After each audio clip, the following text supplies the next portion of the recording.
Bismillahirrahmanirrahim. Assalamualaikum warahmatullahi wabarakatuh.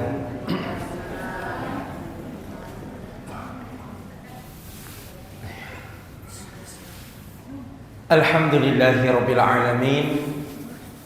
Wa bihi nasta'inu ala umurid dunya waddin. Assalatu wassalamu ala rasulihil amin wa ala alihi wa sahabatihi ajma'in, amma ba'du. Hadirin yang sama dimuliakan Allah Subhanahu wa taala. Pertama-tama mari selalu kita hadirkan bentuk syukur dan berterima kasih yang besar dari kita atas semua nikmat yang Allah masih berikan atau titipkan kepada kita semua, sehingga di waktu sore ini Allah kumpulkan kita di tempat yang termulia, di rumah di antara rumah-rumah Allah, di masjid kita ini. Allah kumpulkan kita semua datang ke tempat ini dalam rangka kita sama-sama belajar, mendengarkan nasihat di dalam agama kita. Sebab memang hadirin yang dimuliakan Allah, agama ini isinya adalah nasihat. Itulah sebabnya Nabi sallallahu alaihi wasallam mengatakan dalam salah satu hadisnya yang sahih, ad-dinun nasihah. Agama itu adalah nasihat. Selama kita menjadi seorang Muslim yang taat, Muslim yang beragama, maka kita mesti selalu berada pada lingkaran nasihat itu. Entah kita yang diminta untuk memberi nasihat, ataukah mungkin kita adalah orang yang mendengarkan nasihat itu. Dan jangan pernah bosan untuk mendengarkan nasihat. Sebab sekali lagi itu adalah tanda kita berislam. Muslim yang baik adalah selalu memposisikan dirinya untuk entah memberi nasihat atau mendengarkan nasihat. Dan ini adalah salah satu di antara hak yang harus kita penuhi atas saudara kita yang lain. Nabi sallallahu alaihi wasallam katakan, wa idza stansahuka fansahhu. Jika saudaramu meminta kepadamu untuk diberikan nasihat, fansahhu, maka berikanlah nasihat kepada saudaramu tersebut. Kalau posisinya ibu-ibu sekalian yang dimuliakan Allah, begitu pula anak-anakku para santri, kalau posisinya ada di antara saudara kita yang minta untuk dinasihati, maka kewajiban bagi kita untuk menunaikan nasihat itu. Kalau kita diminta untuk memberi nasihat, maka berikanlah, kata Nabi sallallahu alaihi wasallam.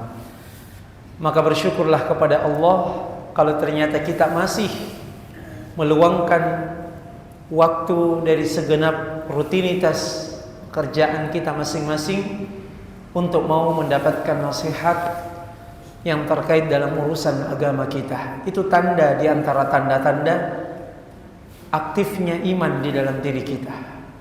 Tanda di antara tanda-tanda kebaikan yang Allah masih mau hadirkan di dalam diri kita.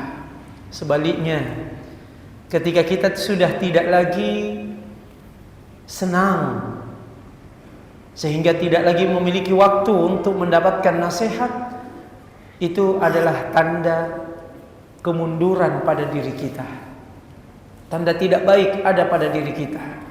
Manakala kita tidak akan pernah punya waktu, kesempatan untuk mendengarkan nasihat, terlalu sibuk dengan aktivitasnya, terlalu sibuk dengan urusan-urusannya, sampai pada akhirnya kita pun tidak punya waktu untuk mendengarkan nasihat agama. Hadirin yang sama dimuliakan Allah Subhanahu wa taala, Maka kita berdoa, semoga sebagaimana Allah mengumpulkan kita di tempat yang teduh ini, tempat yang mubarakah insyaallah ini, maka kita berharap Allah pun mengumpulkan kita semua di majlis yang sama, di tempat yang terbaik di dalam syurganya kelak, syurga Firdaus. Amin ya rabbal alamin. Kita akan membahas sebuah hadis yang singkat di kesempatan sore ini. Tetapi hadis ini mudah-mudahan kita cukup waktu untuk menyelesaikannya, atau kita pilihkan poin-poin pembahasannya itu dengan pilihan yang insyaallah tidak mengurangi pelajaran dari hadis ini. Hadis yang diriwayatkan oleh Imam Muslim dalam sahihnya, bahwa pernah suatu ketika Nabi sallallahu alaihi wasallam mengatakan, "Innallaha yuhibbul 'abda at-taqi al-ghani al-khafi." Singkat hadisnya, Bapak Ibu. Singkat hadis ini. Perhatikan, Nabi katakan, "Innallaha", sesungguhnya Allah, yuhibbul 'abda, mencintai seorang hamba yang punya 3 sifat. At-taqi, yaitu orang yang bertakwa. Al-ghani, yaitu orang yang kaya. Al-khafi, yaitu orang yang tersembunyi. Saya ulang, karena tidak ada, sedikit kayaknya mencatat ini. Nah, dihafalkan atau diingat-ingat saja. Sesungguhnya Allah mencintai seorang hamba yang bertakwa, yang kaya, dan yang ketiga yang tersembunyi. Kita jelaskan satu-satu. Kita mulai dulu dari kalimat awal dari hadis ini, jamaah sekalian. Nabi sallallahu alaihi wasallam katakan, "Innallaha yuhibbul 'abda." Sesungguhnya Allah mencintai seorang hamba. Dari sini kita bisa menyimpulkan bahwa di antara sifat-sifat yang indah yang dimiliki Allah adalah sifat yang disebut al-hub, yaitu sifat mencintai. Kita kenal jamaah sekalian, Allah itu memiliki asmaul husna wa sifatihil ula. Allah yang memiliki nama-nama yang indah, asmaul husna, nama-nama yang indah. Tapi tidak sampai di situ. Allah juga punya sifat-sifat yang maha tinggi, yang sangat sempurna dari sifat-sifat itu. Tidak menutup kemungkinan dari nama-nama yang indah yang dimiliki Allah itu, disitulah juga sifatnya Allah yang maha indah, yang maha tinggi tadi. Kita mengatakan Al-Ghafur atau Al-Ghaffar. Apa artinya, Ibu? Allah yang maha Allah yang maha pengampun. Fungsinya kita tahu Asmaul Husna itu untuk kita berdoa dengannya. Allah bilang, "Walillahil asmaul husna fad'uuhu biha." Allah itu memiliki nama-nama yang baik, nama-nama yang indah, maka berdoalah kepada Allah dengan menyebutkan nama-nama itu. Saat kita minta ampun kepada Allah, kita mengatakan apa? Ya Ghaffar, ya Allah, Zat yang maha pengampun, ampunilah dosaku. Kita minta kepada Allah dengan menyebutkan Ya Tawwab. Apa artinya Tawwab? Maha pemberi pertobatan. Maka kita minta kepada Allah pertobatan. Ya Allah, terimalah taubatku. Kita mengatakan Ya Tawwab, wahai Zat yang maha penerima taubat, terimalah pertaubatanku. Kalau ibu-ibu mau minta rezeki, apa yang kita ucapkan dari Asmaul Husna? Ya Razzaq, Ya Razzaq, wahai Zat yang maha pemberi rezeki. Urzuqni, rezekikanlah aku harta yang halal. Minta seperti itu. kita mau dikasihi, disayangi oleh Allah, kita katakan apa? Ya Rahman, Ya Rahim. Ya. Tapi tidak sampai di situ. Allah juga punya sifat-sifat yang indah, atau sifat-sifat yang menjadi kekhususan Allah. Misalnya tadi dalam hadis ini, Allah punya sifat mencintai. Tapi sifat mencintainya Allah itu berbeda pada saat kita makhluk mencintai juga makhluk yang lain. Kita sayang anak-anak kita, kita cinta anak-anak kita. Tetapi caranya Allah mencintai seorang hamba berbeda dengan orang tua yang mencintai anaknya. Beda. Tidak kemudian kita katakan, kenapa kita mempermisalkan Allah memiliki sifat mencintai, kita juga manusia memiliki sifat mencintai. Kalau begitu Allah mirip dengan makhluknya? Jawabannya tidak. Allah katakan, laisa kamitslihi syai'un wa huwas sami'ul basir. Tidak ada yang serupa dengan Allah. Maksudnya tidak ada yang serupa dengan Allah, tidak ada yang akan mirip dengan cara Allah memperlakukan hamba-hambanya, sifatnya Allah, nama-namanya Allah. Kita manusia punya rasa kasih sayang, Allah juga punya rasa kasih sayang. Tapi kesempurnaan rasa kasih sayang itu benar-benar ada pada Allah dan tidak dimiliki oleh makhluknya, kita hambanya ini. Maka jemaah sekalian, kalau kita tahu bahwa Allah itu memiliki sifat juga, maka mestinya kita harus pahami sifat itu. Allah punya sifat sombong. Allah itu punya sifat sombong. Bahkan Allah sendiri katakan bahwa sifat sombong itu adalah ridanya, salindangnya Allah. Allah tidak halalkan untuk diambil oleh makhluknya. Makanya dalam Islam, dalam agama kita, sifat sombong itu terlarang. Bahkan sifat sombong ini kalau ada di dalam hati kita, itu sudah cukup menjauhkan kita dari surga Allah. Ya, la yadkhulul jannata man kana fi qalbihi mithqala dzarratin min kibr. Tidak akan masuk ke dalam surga orang yang di hatinya ada kesombongan walaupun sebesar biji dzarrah. Tidak akan masuk ke dalam surga orang yang di dalam hatinya ada sombong walaupun kecil. Karena memang sombong itu hanya miliknya Allah. Siapa yang wajar untuk sombong? Allah. Karena Allah ini penguasa jagat raya. Kalau kita, apa yang kita mau sombongkan? Jemaah sekalian, baru dikasih fasilitas sedikit, lalu kemudian dengan fasilitas itu kita mau sombong. Gampang sekali Allah mau tarik itu semua. Apa yang perlu kita sombongkan sedangkan kita adalah makhluk yang lemah, ibadah juga pas-pasan dan seterusnya. Maka yang wajar untuk sombong itu adalah Allah. Ya. Allah memiliki sifat mencintai. Kita kembali ke hadis ini. Maka kalau kita tahu Allah itu punya sifat mencintai, maka pertanyaannya bagi kita semua, apakah kita sudah menjadi hamba Allah yang dicintai oleh Allah? Itu pertanyaan besarnya, Ibu. Jangan sampai sudah sekian puluh tahun kita hidup di dunia ini, tidak pernah terlintas dalam otak kita, dalam pikiran kita, apakah saya ini hidup sampai sekarang, saya ibadah sampai sekarang ini, apakah ibadah itu sudah mengantarkan saya mendapatkan cinta dari pemilik alam semesta ini? Ataukah cinta semu kepada sesama makhluk saja yang kita jaga terus? Yang kita pikirkan adalah bagaimana kita bisa terus menjaga hubungan keluarga kita.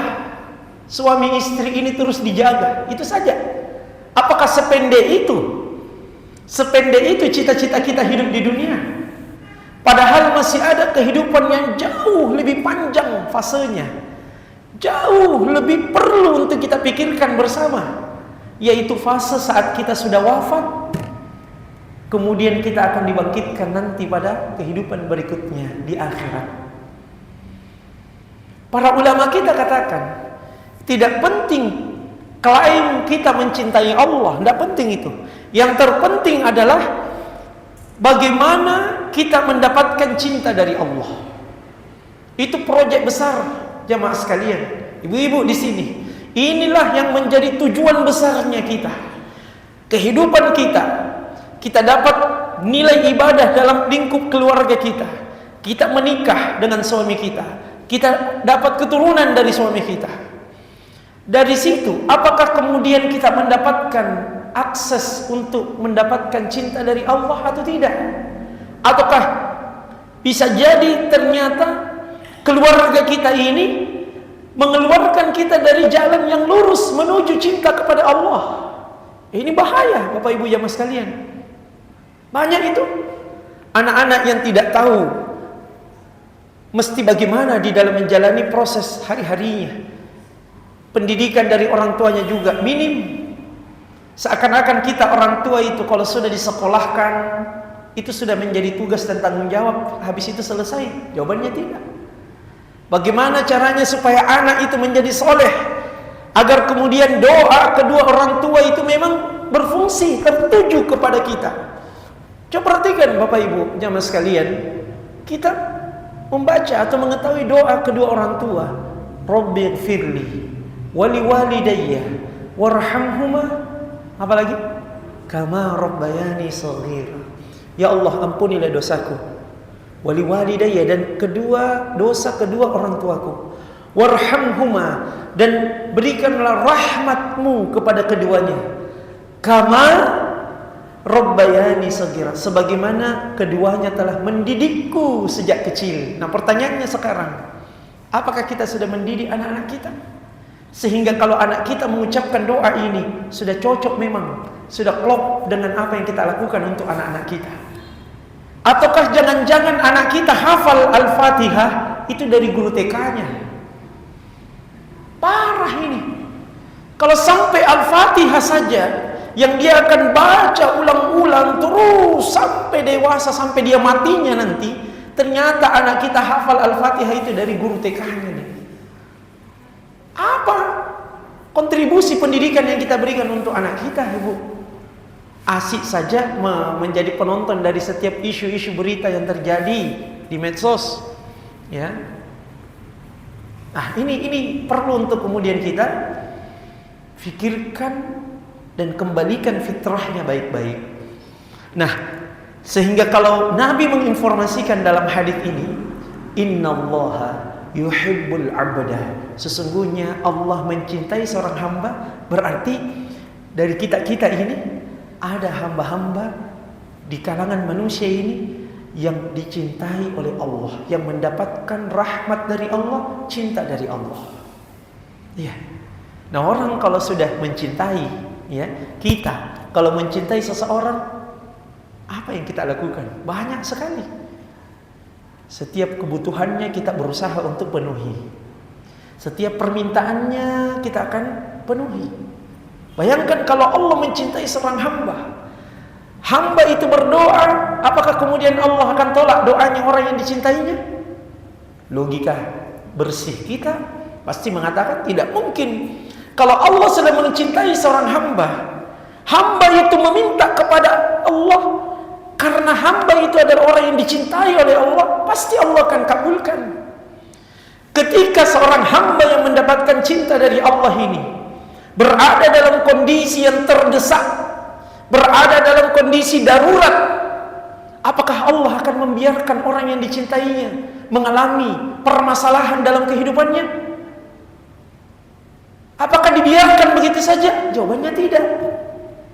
Lihatlah bagaimana bentuk Allah mencintai hambanya, seperti apa yang telah dilakukan Allah untuk Nabiullah Ibrahim alaihissalam. Saat kemudian Allah katakan, inna Ibrahim kana ummatan qanitan lillah, sesungguhnya Ibrahim itu satu orang, tapi sebanding seperti satu umat.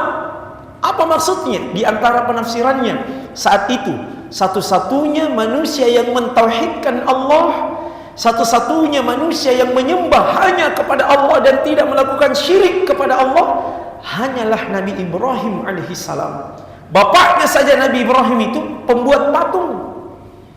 Bapaknya saja Nabi Ibrahim itu adalah pembuat patung. Dan Nabi Ibrahim diperintah untuk menjual patung-patung itu untuk dipakai berdoa kepada selain Allah. Perhatikan, ketika Nabi Ibrahim mendapatkan fitnah yang terbesar di dalam hidupnya, yaitu ingin dibakar hidup-hidup karena perbuatannya menghancurkan patung-patung yang ada, lalu meninggalkan satu yang paling besar. Kemudian dicarilah siapa pelakunya ini. Mereka mengatakan, sami'na fatan yadhkuruhum yuqalu lahu Ibrahim. Saya mendengarkan seorang pemuda yang suka mencela-cela patung-patung kita ini. Mungkin dia nih pelakunya. Sang raja mengatakan, datangkan laki-laki itu, datangkan dia, datangkan Ibrahim itu ke sini. Didatangkan Nabi Ibrahim, ditanya, apakah kamu yang melakukan itu? Dia mengatakan, coba tanya itu patung yang paling besar. Ya kan? Tidak bisa menjawab. Kalau betul dia bisa mendengarkan doa-doa kalian, kalau betul dia bisa menjawab setiap permintaan kalian, sekarang tanya siapa yang hancurkan patung-patung yang kecil di sekitarnya itu. Sadar mereka, tapi sadarnya sejenak. Mereka marah lagi kepada Nabi Ibrahim. Puncaknya jemaah sekalian, sampai pada akhirnya Nabi Ibrahim ingin dibakar hidup-hidup. Sang raja, Raja Namrud pada saat itu perintahkan prajuritnya 3 bulan mengumpulkan kayu bakar. Coba bayangkan, hanya untuk membakar anak muda yang bernama Ibrahim alaihissalam. Kita bisa bayangkan kayu bakar yang terkumpul, yang dikumpulkan selama 3 bulan itu seperti apa banyaknya. Menggunung itu kayunya, ibu. Sampai ketika sudah dibakar itu kayu bakarnya, api menjulang tinggi ke langit. Sampai Nabi Ibrahim itu tidak bisa dimasukkan ke dalam kobaran api secara manual. Harus menggunakan alat pelontar. Sehingga Nabi Ibrahim dilontarkan dari jarak sekian, kemudian diprediksi masuk ke tengah kobaran api. Ya kan? Tapi disitulah pertolongan Allah bagi hamba yang dicintainya. Nabi Ibrahim ini adalah Khalilullah, kekasihnya Allah. Artinya orang yang dikasihi Allah, orang yang dicintai oleh Allah. Apa yang terjadi? Ketika Nabi Ibrahim telah di tengah udara itu menuju, ya, OTW bahasanya anak-anak sekarang. Di mana sekarang? OTW. Padahal masih tidur-tidur di rumahnya.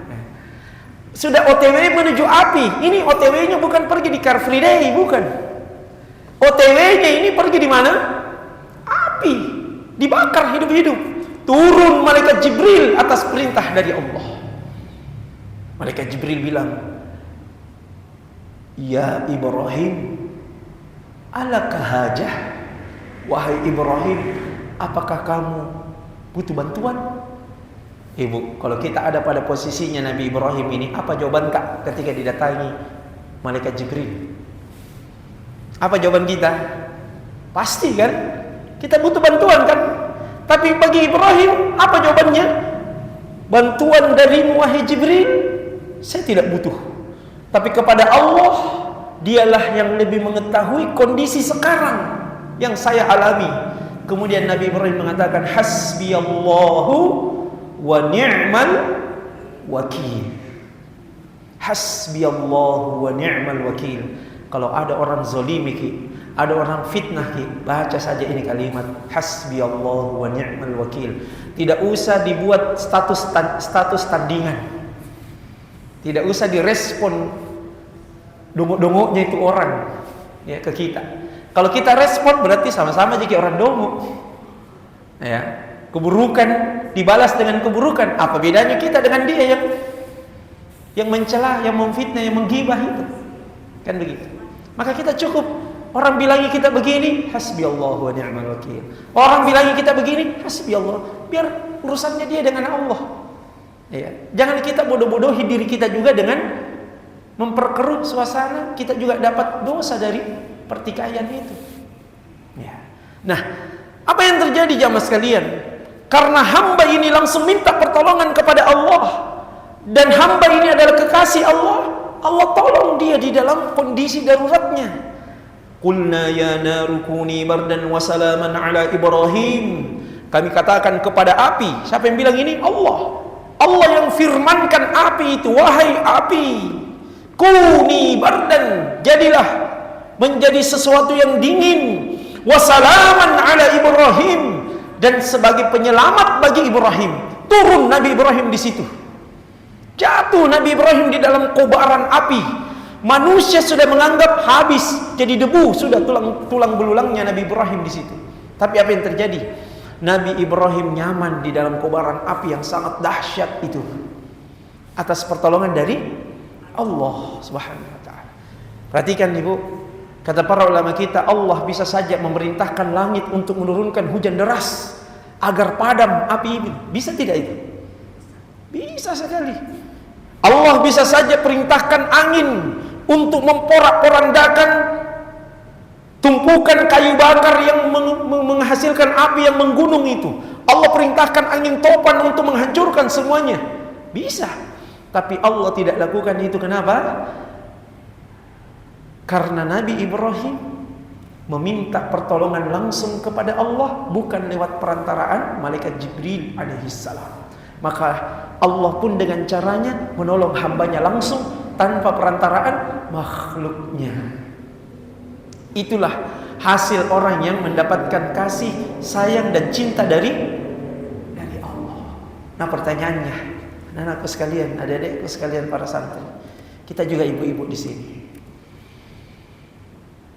Yang selalu kita mempertahankan adalah suami kita cinta kepada kita. Tapi apakah kemudian itu juga kita hadirkan untuk Allah Subhanahu wa taala? Pertanyaan besarnya bagi kita, sampai di umur saya sekarang ini, apakah Allah mencintai saya? Apakah Allah mencintai saya? Karena kalau kita dicintai oleh Allah, beres urusan.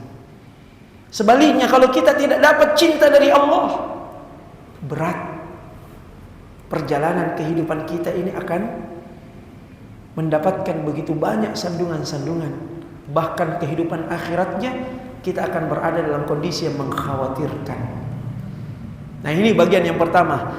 Sehingga ketika Nabi mengatakan sesungguhnya Allah mencintai seorang hamba, berarti PR besarnya bagi kita adalah bagaimana kita mendapatkan cinta dari Allah Subhanahu wa taala. Ada 3 sifat yang disebutkan Nabi di sini. Yang 3 sifat ini kalau ada dalam diri kita, kita akan dicintai oleh Allah. Nah, kalau kita merasa bahwa kita masih jauh dari cinta dari Allah Subhanahu wa taala, coba perhatikan 3 hal ini, Bapak Ibu jamaah sekalian. Yang pertama adalah Allah mencintai hamba yang bertakwa. Bertakwa. Sudah sering kita dengarkan kalimat takwa kan? Coba ada yang bisa bantu saya, Ibu? Apa yang kita pahami itu dari kalimat takwa? Ya, taat kepada Allah. Ada lagi yang lain, Ibu? Tambahan?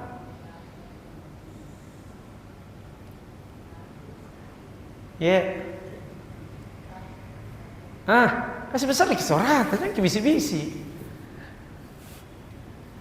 Taat tadi, apalagi yang biasa kita dengarkan, apa maknanya takwa itu? Melaksanakan perintah Allah. Ya, mirip disimpulkan menjadi taat kepada Allah. Apalagi, Bu? Apa?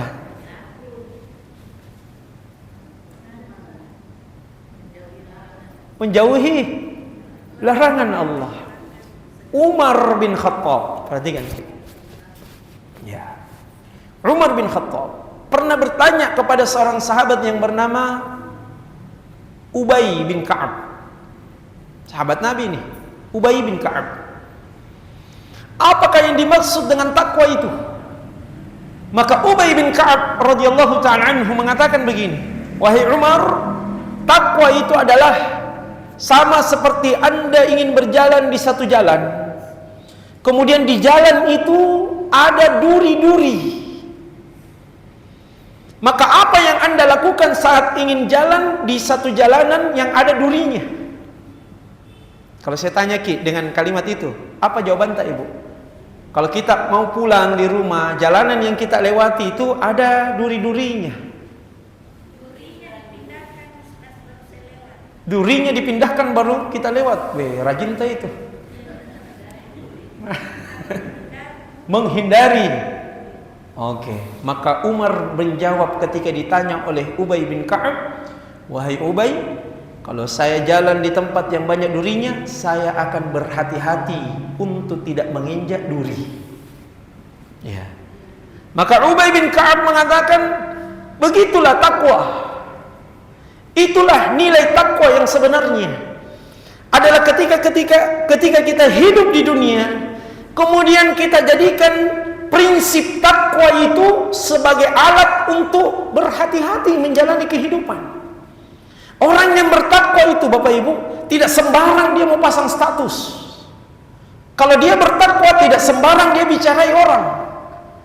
Kalau di dalam dirinya ada takwa, dia tidak sembarang lihat. Kalau dia bertakwa, telinganya dia saring-saring apa yang masuk ke dalam telinganya. Kalau dia bertakwa, tidak sembarang itu dia makan. Kalau dia bertakwa, tidak sembarang dia pakai pakaian. Dia akan berhati-hati. Mana perbuatan yang saya lakukan yang membuat Allah ridho kepada saya, dan mana perbuatan yang kalau saya lakukan Allah murka kepada saya. Maka takwa itu semacam alat untuk mendeteksi. Kalau dia melakukan ini, langsung ada yang ingatkan dalam dirinya, wahai hamba, jangan lakukan itu. Itu tidak baik. Allah tidak senang dengan itu. Dilarang oleh agama yang seperti itu. Sehingga orang yang bertakwa itu kehidupannya akan terus tertolong oleh Allah. Makanya dalam surah At-Talaq, tadi ada yang muroja, saya dengar-dengar ada yang muroja itu surah At-Talaq. Siapa tadi yang muroja surah At-Talaq? Wa may yattaqillaha yaj'al lahu makhraja. Kemudian apa lanjutannya? Wa yarzuquhu min haitsu la yahtasib. Allah bilang dalam surah At-Talaq itu, wa may yattaqillaha, siapa yang bertakwa kepada Allah, yaj'al lahu makhraja, maka Allah akan membuat jalan keluar dalam setiap urusan dan masalahnya. Kita kadang-kadang, siapa di antara kita di sini Bapak Ibu, ya? Siapa di antara kita di sini yang tidak ada masalah? Semua kita punya rentetan masalah. Kita datang ke sini saja. Kalau kuliah lihat mata ini, saya mata-mata orang bermasalah ini. Ya, saya banyak, saya tokun raring. Ya, banyak permasalahan-permasalahan yang kita hadapi, dari suami lah, dari anak-anak lah, dari urusan rumah tangga lah, dari tetangga lah, dari teman grupnya juga di WA lah. Banyak masalah. Tapi orang yang bertakwa, kata Allah, siapa yang bertakwa kepada Allah, kami akan jadikan di hadapannya jalan keluar, solusi dari permasalahannya. Tapi ingat, bertakwa dulu. Bertakwa itu apa? Bukan sekadar kita jalani kehidupan yang penting jadi orang baik, kasih. Tidak cukup begitu. Orang yang bertakwa itu seperti kata Ubay bin Ka'ab tadi, saat kita semua mau jalan di satu jalan, banyak durinya di situ. Ingat Ibu, dunia ini sudah disetting oleh Allah. Dunia ini sudah disetting, sudah dibikin oleh Allah. Tidak mulus jalannya. Akan ada terus rintangan, ujian, cobaan, musibah di dalam kehidupan dunia ini. Itu sudah menjadi sunnatullah. Kalau tidak mau diuji, lebih bagus mati saja. Karena selama kita hidup di dunia, pasti selama itu juga ujian kehidupan akan terus menghantam kita semua. Pasti itu. Maka kalau kita sudah tahu ada ujian-ujiannya, jalan yang kita tempuh itu ada penghalang-penghalangnya, ada potensi yang membuat kita terjatuh, luka kakinya, tertusuk dengan duri, maka kita akan berhati-hati saat melewati rute itu. Kalau dia gelap, kita cari alat penerang. Bayangkan kalau kita berjalan di kehidupan dunia ini, tidak ada alat penerang kita, tidak ada cahaya Al-Quran, tidak ada cahaya salat, tidak ada cahaya sedekah, tidak ada cahaya dari baca Qurannya kita. Lantas kita mau mengatakan, mudah-mudahan saya sampai di surga Allah. Enaknya mau langsung ada di ujungnya, masuk surga, tapi tidak mau melewati prosesnya itu. Mencari alat penerangnya berupa ibadah, amal soleh, itu yang akan menerangi kubur kita nanti, Bu. Kita dicintai oleh keluarga kita. Nabi katakan, yang mengikuti mayat itu 3. 2 akan pulang kembali, 1 yang tinggal. Yang mengikuti setiap mayat jenazah sampai di kuburnya itu ada 3. Keluarganya, hartanya, dan amal solehnya. 2 akan kembali, keluarga dan harta akan kembali. Secinta-cintanya keluarga kita kepada kita yang meninggal nanti, kalau kita meninggal, secinta-cintanya anak kita, semenangis-menangisnya dia menangisi kita nanti, tidak ada yang mau tinggal di kuburan. Mau tinggal kita. Kalau orang tua kita meninggal, kemudian kita mau tinggal juga di kuburan, tidak ada. Sesoleh-solehnya kita, setaat-taatnya kita kepada orang tua yang meninggal itu, kita akan pulang juga. 1 yang tinggal apa? Amal soleh. Itulah yang nanti akan menjadi penerang. Bayangkan kalau kita jalani kehidupan kita di dunia ini, kemudian tidak ada alat penerang kita, karena kita lalaikan sholat, lalaikan ibadah. Sholat juga, ya sholat begitu aja. Sholat asar nanti 4:30, jam 5:30. Sholat duhur nanti jam 2, 2:30. Sholat maghrib nanti kalau mengaji di masjid sholat isya. Sholat isya nanti jam 11:30. Ya. Nah, kasih tete ke anaknya tidur Tommy juga. 11:30 baru bangun, belum pergi sholat isya. Setiap malam begitu modelnya.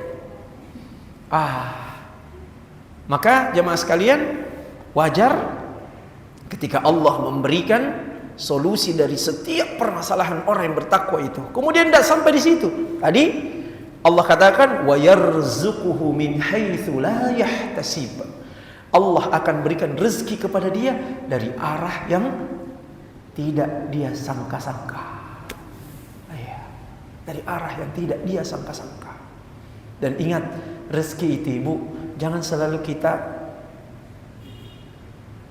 mau sandingkan dengan materi. Duduk normal sekarang itu rezeki dari Allah. Duduk normal. Saya tadi sholat asar di tempat saya. Ada jamaah yang datang sholat pakai kursi, seorang kakek-kakek. Mulai dari masuk masjid, saya perhatikan terus karena di samping saya. Saya berpikir begini, ya Allah, ya, bagaimana kalau misalnya saya dalam kondisi seperti kakek ini? Yang terus tangannya, sholat dalam keadaan duduk, jalan pun susah. Ketika kita melihat ada saudara kita seperti itu, maka akan besar rasa nikmat yang akan lahir dan kita pikirkan, ya Allah, betapa besar rezeki yang Engkau telah berikan kepada saya berupa nikmat kesehatan. Maka selagi saya masih sehat, saya bisa berjalan dengan normal, mengendarai kendaraan dengan baik, duduk dengan normal, sholat dengan sempurna, dengan cara berdiri dan seterusnya. Maka itu adalah nikmat yang besar yang perlu untuk kita jaga dan manfaatkan sejak sekarang. Selagi Allah masih titipkan nikmat kesehatan itu. Karena kalau sudah bergetar-getar, kita punya tangan, kaki sudah tidak kuat melangkah dari rumah ke masjid, kemudian baru harapan besar, saya mau sholat. Apalagi kalau sudah dalam kondisi seperti itu. Maka jangan kita berpikir rezeki dari Allah itu hanya berupa saldo di dalam ATM saja. Rezeki itu adalah ketika Allah sehatkan kita. Allah jadikan anak-anak kita itu anak-anak yang soleh-solehah. Allah jaga kita punya pasangan. Itu rezeki dari Allah Subhanahu wa ta'ala. Dan itu kita bisa dapatkan ketika kita bertakwa kepada Allah. Itu yang pertama. Yang kedua, ya, Umi habis waktunya kapan, Ibu? Saya singkat-singkat. Kemudian yang kedua, apa tadi, Ibu yang mencatat? Sifat yang kedua adalah al-ghani, yang kaya. Kaya di sini bukan maksudnya kaya harta, tapi yang dimaksud adalah kaya hati. Kaya hati. Ya. Kaya hati, inilah orang yang utama di sisi Allah. Orang yang kaya hati, bukan sama sekali dilihat dari hartanya, dari fasilitasnya, dari wahnya pakaiannya, dari wahnya fasilitas kehidupannya. Tidak. Makanya Nabi SAW katakan, laisal ghina bikathratil mal. Bukanlah kaya itu dengan banyaknya harta kita, walakinnal ghina ghinan nafs. Tetapi kaya itu adalah kaya hati. Kaya hati. Orang yang kaya hati itu modelnya akan seperti apa? Dia akan sampai pada sebuah sifat yang kita kenal dengan istilah qanaah. Apa itu Ibu qanaah? Selalu merasa cukup dengan pemberian yang Allah berikan kepada dia. Tetangganya beli kipas angin, dia yang tak putar. Tetangganya beli AC, dia yang kedinginan. Tetangganya beli mobil, dia yang diangkut ambulans. Pusing selalu. Ya. Dia selalu mau bandingkan dirinya dengan keadaan orang lain. Tak boleh seperti itu. Susah hidup tak. Akan hipertensi, bahkan stroke. Penyakit yang kita dapat itu, kalau selalu kita membandingkan gaya hidup kita dengan orang lain. Apalagi kalau standarnya tinggi, wah, tidak ada selesainya. Maka lihatlah, manusia yang paling qanaah itu adalah Rasul kita Muhammad sallallahu alaihi wasallam. Aisyah sebagaimana yang kita ketahui bersama, 1 bulan lamanya tidak pernah menyala api di dapurnya, pertanda tidak ada bahan makanan yang bisa dimasak kecuali hanya makan korma dan air putih saja. Sekelas pemimpin ini, Bu. Siapa suaminya Aisyah ini? Suaminya Aisyah ini adalah presidennya kaum muslimin, tetapi gaya hidupnya sangat-sangat sederhana. Aisyah katakan, Nabi itu kalau mau sholat tahajud, kemudian turun untuk sujud, beliau harus melipat kedua betis saya. Kedua betisnya Aisyah itu dilipat oleh Nabi, kemudian Nabi turun sujud. Bangkit dari sujud, diluruskan kembali. Itu tandanya apa, Ibu? Sempitnya kamarnya Rasulullah sallallahu alaihi wasallam. Ya. Tidak luas rumahnya Nabi itu sebagai seorang pemimpin, sebagai seorang nabi yang paling afdol. Bukan istana rumahnya. Bukan istana. Sampai beliau harus sujud saja, tidak ada tempat yang luas. Dan beliau harus menggeser kakinya Aisyah, kemudian beliau sujud.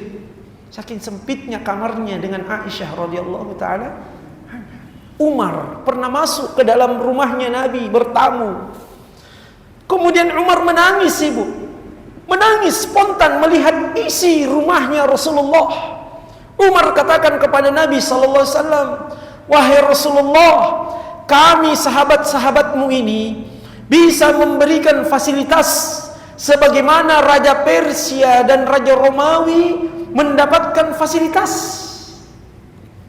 Kalau kita ada pada posisinya Nabi, wah, segera. Kan begitu. Rezeki anak itu kata kita. Bukan kita juga yang minta. Kalau tiba-tiba ada yang hadiahkan, Ustaz, kau lihat ki, ya, kayaknya mau diganti itu mobil tak, ganti mobil, alhamdulillah. Ya, perlu diganti itu motor tak, kita tidak pernah meminta, dihadiahkan, ahlan wa sahlan kalau kita. Tapi apa jawabannya Nabi mendengarkan tawaran dari Umar pada saat itu? Dan ketika Umar yang bilang itu bukan orang biasa, ini Umar. Beliau orang yang punya kedudukan juga di tengah para sahabat. Ya, bukan hanya mencari muka saja Umar di situ, bukan. Tapi benar-benar dia mau bantu Nabi menyiapkan fasilitasnya. Maka Nabi ketika mendengarkan tawaran dari Umar itu, marrat wajhuhu, memerah wajahnya. Pertanda Nabi tidak senang dengan kalimatnya Umar itu. Kemudian Nabi bilang kepada Umar, "Atarda ya Umar anna lahumud dunya wa lana al-akhirah." Apakah engkau ridha wahai Umar, bagi mereka dunia, bagi kita akhirat saja? Sudah cukup. Apa yang kita mau bawa? Kondisi kelengkapan isi rumah tidak menjamin kita mendapatkan surga. di dalam kubur kita nanti.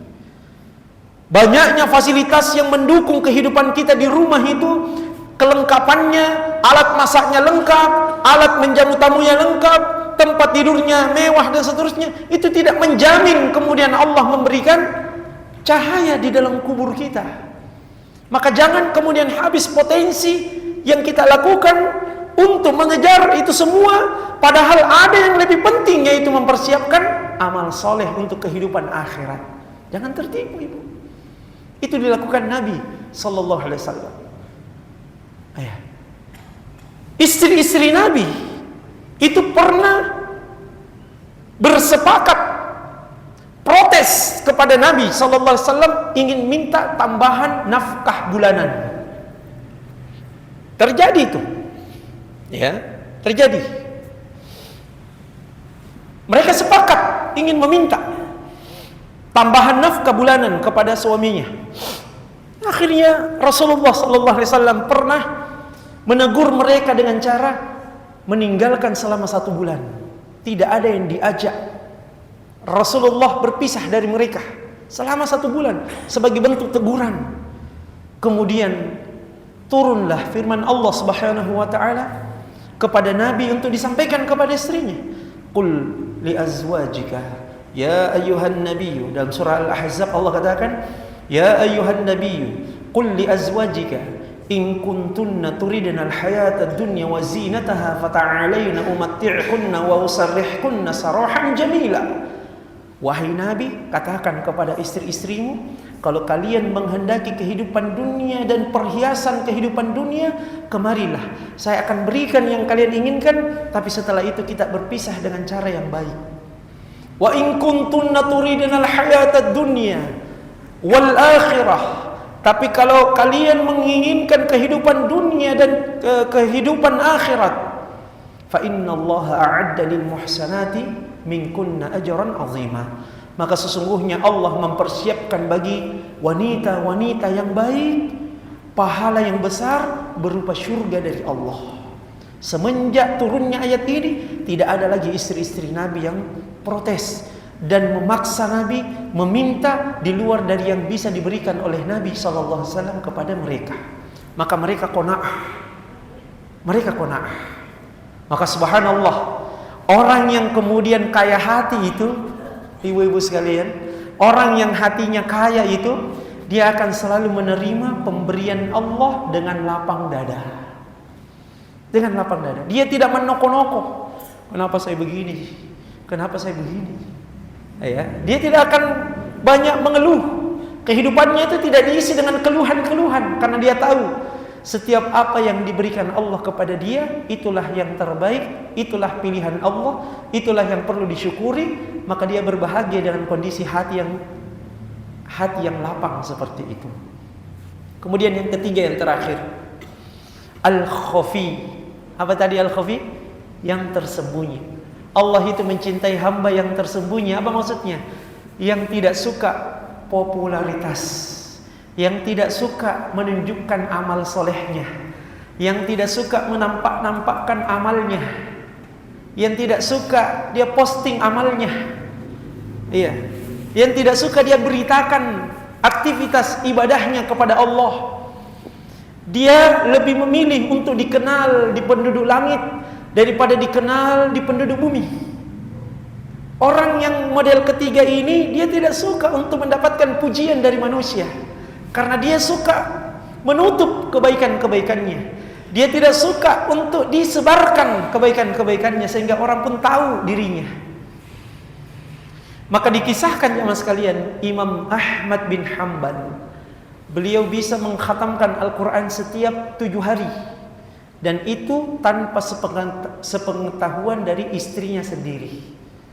Jadi suaminya rajin khatam Al-Quran sekali seminggu, istrinya tidak pernah tahu amalan suaminya. Saking kuatnya menutup amal ibadahnya, sampai istrinya, orang yang paling dekat dengan dia, pun tidak tahu apa yang dilakukan oleh suaminya tersebut. Tak bisa bayangkan itu. Bagaimana ulama-ulama dulu itu sangat menjaga privasi ibadahnya dari manusia yang lain. Ada ulama yang ketika di masjid begitu khusyuknya dia ibadah, khusyuk dia mengaji, khusyuk dia berdoa sampai dia menangis. Ketika ada orang yang masuk masjid melihat ulama ini menangis, dia mengatakan, betapa beratnya ya penyakit flu yang saya rasakan sekarang. Padahal dia tidak penyakit flu. Dia sedang menangis gara-gara khusyuk ibadah. Tapi dia jadikan alasan sakit pilek di hidungnya, banyak ingusnya, gara-gara penyakit pilek yang dia rasakan. Supaya dia mau tutupi apa? Ibadahnya. Dia mau tutupi tangisannya karena Allah. Tidak perlu ditahu dia menangis. Tahu solehnya ini orang menangis. Dia sholat menangis. Dia baca Quran menangis. Dia tutupi, dia tidak mau dibilangi seperti itu. Sehingga dia beralasan, betapa berat penyakit flu yang saya rasakan sekarang. Supaya orang tahunya dia, oh kodong, ingusan gara-gara lagi tidak sehat, tidak fit gitu. Beda kalau kita sekarang, Masya Allah, bulan Ramadan, Alhamdulillah juz ke-5 baru hari pertama, jadi WA story-nya Alhamdulillah sudah tiba di foto Mekah, ya. Alhamdulillah sholat tahajud dulu malam ini. Apa maksudnya itu? Dia mau, siapa yang mau kasih tahu itu? Ya, hati-hati Bapak Ibu jamaah sekalian, syaitan itu pandai sekali untuk mempermainkan hati-hati kita, niat-niat kita. Makanya salah seorang ulama kita katakan, tidak ada hal yang paling berat untuk saya obati melainkan kondisi hati saya. Kenapa? Li'annaha yataqallab. Karena hati itu senantiasa berbolak-balik kondisinya. Jadi jangan disepelekan. Jangan disepelekan. Nah, ini mungkin ringkasnya ya dari 3 sifat yang kemudian kita sampaikan tadi, bahwa Allah mencintai hamba yang apa tadi? Pertama, bertakwa. Yang kedua, apa? Yang kaya hati. Dan yang ketiga adalah yang suka menyembunyikan amalnya.